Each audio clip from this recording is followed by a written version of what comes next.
ಧರಣಿ ಮಂಡಲ ಮಧ್ಯದೊಳಗೆ ಬೆರೆಯುತಿಹ ಕರ್ನಾಟ ದೇಶದೊಳಿರುವ ಕಾಳಿಂಗನೆಂಬ ಗೊಲ್ಲನ ಪರಿಯ ನಿಂತು ಪೇಳ್ವೆನು.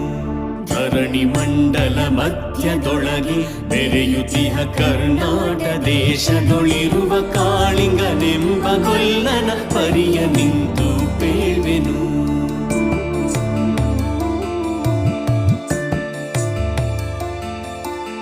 ಎಳೆಯ ಮಾವಿನ ಮರದ ಕೆಳಗೆ ಕೊಳಲನೂದುತ ಕೊಲ್ಲಗೌಡನು ಬಳಸಿನಿಂದ ತುರುಗಳನ್ನು ಬಳಿಗೆ ಕರೆದನು ಹರುಷದಿ.